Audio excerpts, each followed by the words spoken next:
salam jumpa kembali para siswa kelas 3 hari ini. Bagaimana kabar kalian? Semoga kalian semuanya sehat dan tetap menjaga kesehatan, tetap semangat belajar. Anak-anak, kita sudah sampai pada pelajaran tentang keutamaan Kristiani yang pertama. Di pelajaran 13 itu ialah iman. Bagaimana? Sudah siap anak-anak untuk belajar hari ini?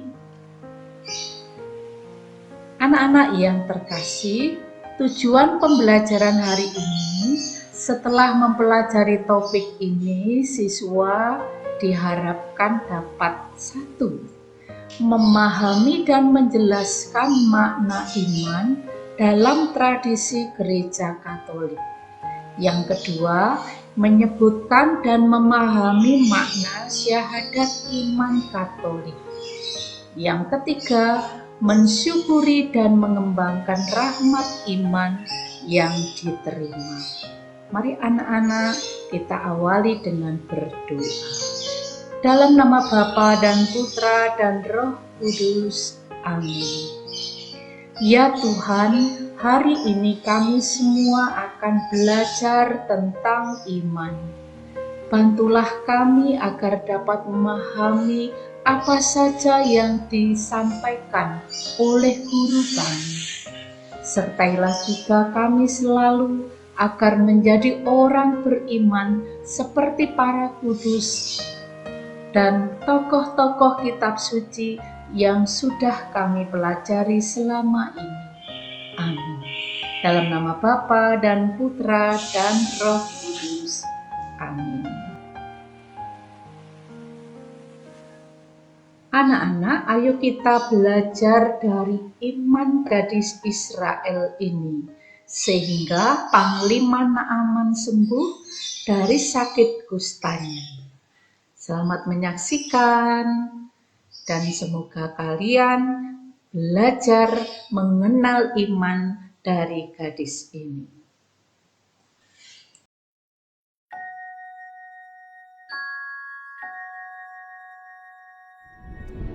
Dia terpisah dari keluarganya dan dipaksa kerja di rumah seorang prajurit yang gagah berani bernama Naaman.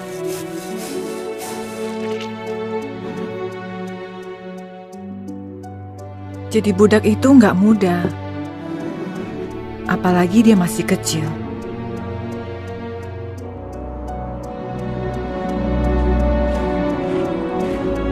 Naaman itu prajurit yang sangat berani dan perkasa. Dia berhasil mengalahkan banyak musuh. Tapi sekarang dia sakit. Penyakitnya itu satu-satunya musuh yang nggak bisa dia kalahkan.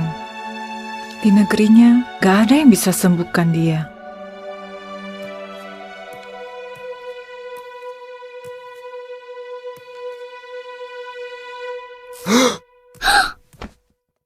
Ngapain kamu di sini? Kerja sana.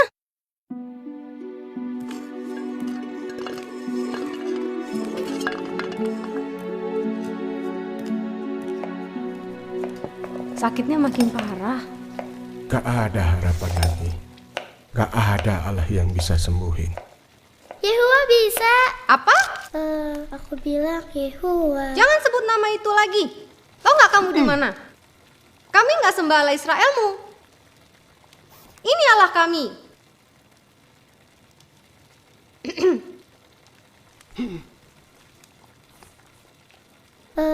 Aku hanya mau Kamu bilang. gak boleh banyak ngomong.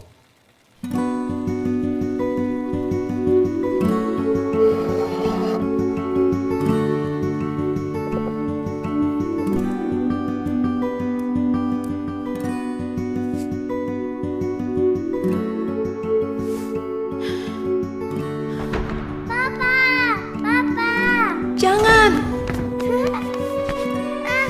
Papamu sakit. Aku mau ketemu Papa. Mama. Maaf, Nak. Enggak. Oh, sayang. Tuan, ada yang bisa bantu? Apa? itu lagi. Kamu nggak boleh banyak ngomong.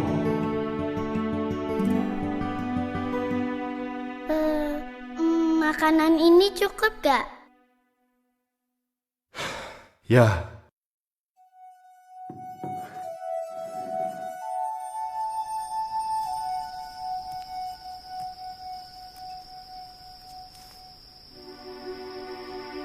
Yehua, aku takut. Aku rindu papa mama. Mama bilang aku bisa selalu minta bantuanmu. Tapi semua yang di sini gak suka sama Yehua. Yehua, tolong sembuhkan Naaman. Supaya dia bisa main sama anaknya lagi. Tolong buat aku berani. Supaya bisa cerita tentangmu.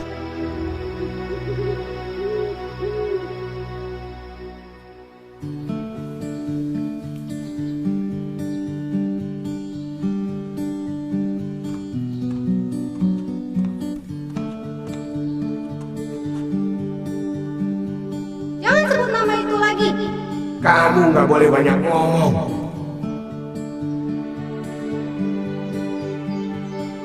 Aku tahu siapa yang bisa bantu. Ya, Yehua, Allah Israel, Allahku. Nabinya bisa sembuhkan suamimu. Coba pergi ke nabi itu.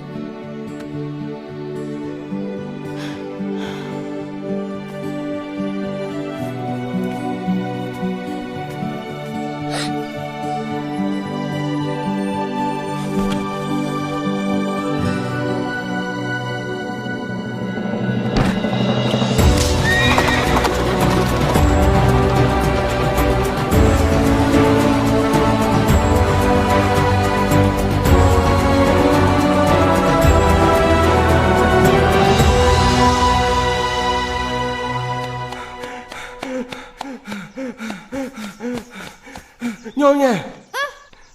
Nyonya. Oh, ah, ah, ah, ah. Tuan sudah pulang.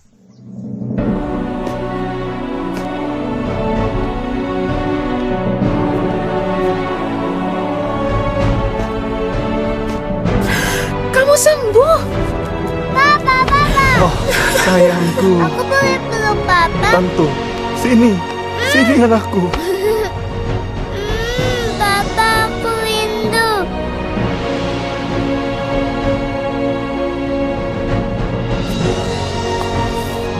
Sekarang saya tahu hanya ada satu Allah yang benar, hanya Yehua. Makasih, saya jadi tahu tentang Dia. Makasih.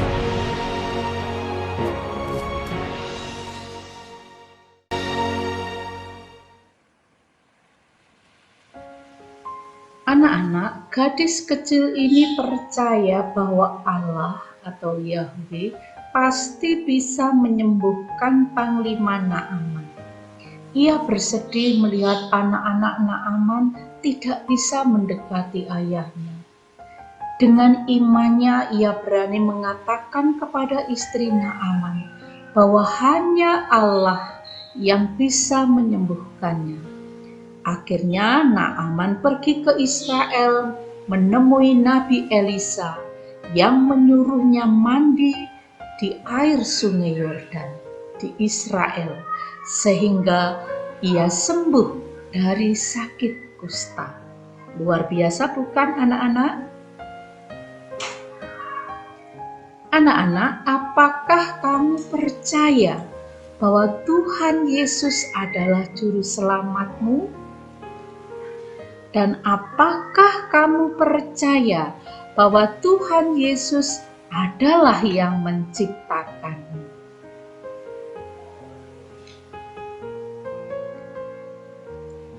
Dan mari kita membaca kisah perwira Kapernaum yang percaya kepada Yesus dari Lukas bab 7 ayat 1 sampai 10 atau juga bisa melalui komik Alkitab berikut ini. Selamat menyaksikan.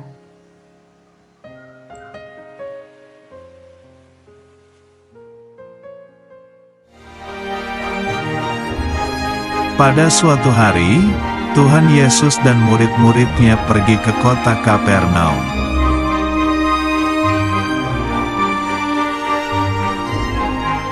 Ada seorang perwira tentara yang mempunyai seorang hamba, tetapi hamba itu sedang sakit lumpuh.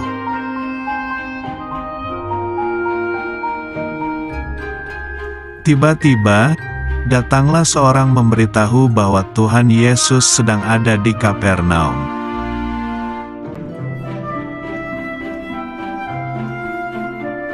Lalu perwira itu menyuruh orang pergi kepada Yesus untuk minta dan datang menyembuhkan hambanya.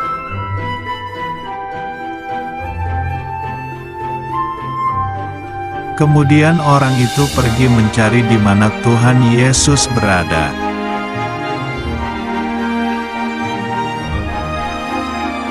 Orang itu bertemu Tuhan Yesus dan berkata, "Ia layak engkau tolong, sebab ia mengasihi bangsa kita."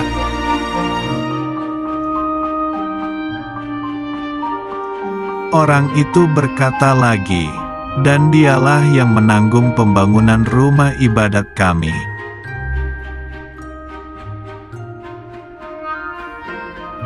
Lalu Tuhan Yesus pergi bersama mereka ke rumah hamba yang sakit itu.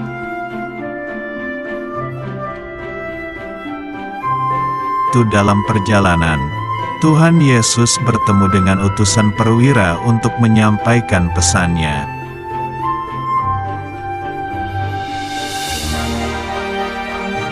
Sahabat perwira itu berkata kepada Tuhan Yesus, "Tuan, janganlah bersusah-susah, sebab aku tidak layak menerima Tuan di dalam rumahku."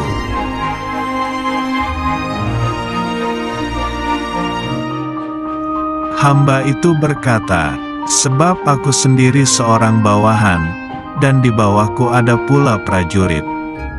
Jika aku berkata kepada salah seorang prajurit itu, 'Pergi,' maka ia pergi.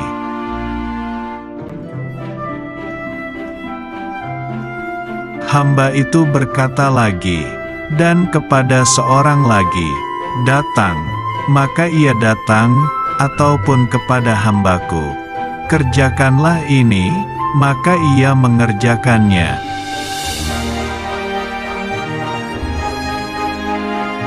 Yesus heran dan berkata, "Aku berkata kepadamu, iman sebesar ini tidak pernah aku jumpai, sekalipun di antara orang Israel."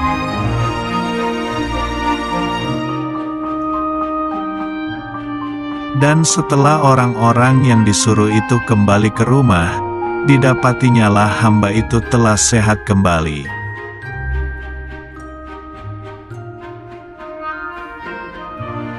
Firman Tuhan, jika iman itu tidak disertai perbuatan, maka iman itu pada hakikatnya adalah mati.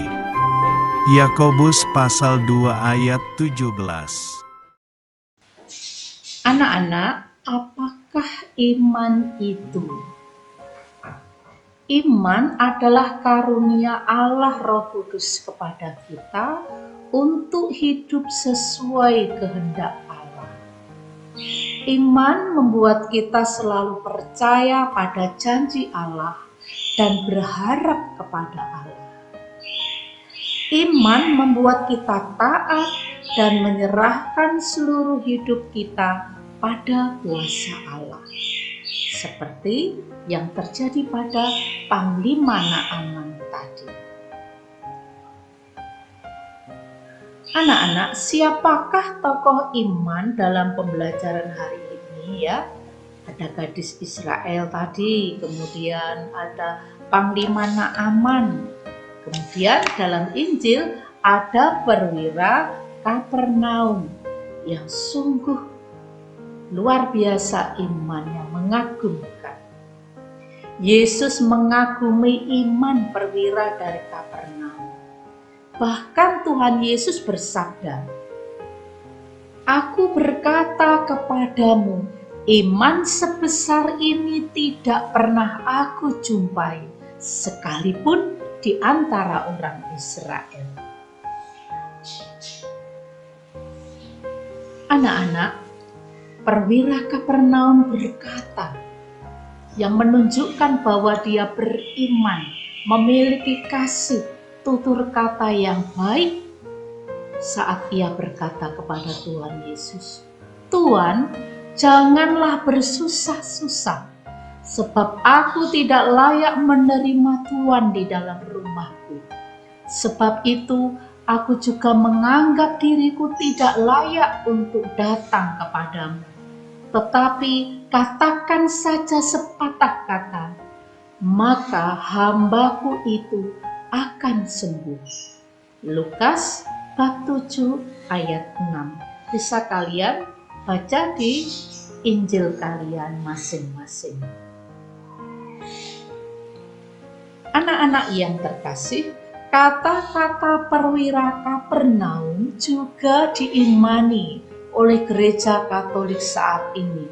Saat perayaan Ekaristi, sebelum menerima komuni, umat biasanya mengatakan ini, "Ya Tuhan, saya tidak pantas Tuhan datang pada saya, tetapi bersabdalah saja, maka saya akan sembuh."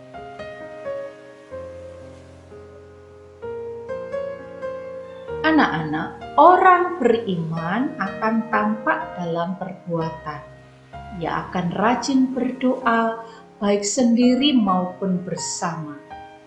Melalui doa, ia akan mendapat kekuatan dari Allah yang menganugerahkan iman itu kepadanya. Seperti yang dikatakan oleh Rasul Yakobus, iman tanpa perbuatan pada hakikatnya adalah mati. Anak-anak, sebagai orang Katolik, kita mengakui rumusan iman kita ada di dalam doa "Aku percaya" atau syahadat singkat. Ya, kalian pernah mendengarkan ada doa "Aku percaya"? Doa ini berisi pernyataan iman kita kepada Allah Bapa, Allah Putra, dan Allah Roh Kudus. Saat orang mau menerima sakramen baptis, menerima sakramen Ekaristi, ya, orang menyatakan iman terlebih dahulu, yaitu dengan menyampaikan atau mengungkapkan doa "Aku percaya". Orang beriman Katolik percaya kepada Allah Bapa yang Maha Kuasa, Yesus Kristus Putranya yang menyelamatkan, Roh Kudus, percaya juga kepada gereja Katolik yang kudus, persekutuan para kudus, pengampunan dosa, kebangkitan badan, dan kehidupan kekal. Ya, jadi ini anak-anak ringkasan atau kesimpulan dari doa "Aku percaya" yang kita imani, tanda kita beriman. Mari kita berefleksi. Yang pertama, pernahkah kamu merasa sangat takut? Kapan itu? Mengapa kamu merasa sangat takut? Bagaimana rasanya ketika apa yang kamu takutkan tidak terjadi? Anak-anak, dalam kesempatan ini mari kita melakukan aksi bersama ya. Yang pertama, nasihatilah temanmu agar rajin berdoa. Yang kedua, ajaklah temanmu yang beragama Katolik untuk beribadah di gereja bersama-sama. Dan mari kita tutup pelajaran hari ini dengan doa "Aku percaya". Dalam nama Bapa dan Putra dan Roh Kudus. Amin. Aku percaya akan Allah Bapa yang Maha Kuasa, Pencipta langit dan bumi, dan akan Yesus Kristus Putranya yang tunggal Tuhan kita, yang dikandung dari Roh Kudus, dilahirkan oleh perawan Maria, yang menderita sengsara dalam pemerintahan Pontius Pilatus, disalibkan, wafat dan dimakamkan, yang turun ke tempat penantian pada hari ketiga bangkit dari antara orang mati, yang naik ke surga, duduk di sebelah kanan Allah Bapa yang Maha Kuasa. Dari situ ia akan datang mengadili orang hidup dan yang mati. Aku percaya akan Roh Kudus, Gereja Katolik yang kudus, persekutuan para kudus, pengampunan dosa, kebangkitan badan, kehidupan kekal. Amin. Dalam nama Bapa dan Putra dan Roh Kudus. Amin. Sampai di sini anak-anak kebersamaan kita. Sampai berjumpa kembali. Tuhan memberkati kita. Amin.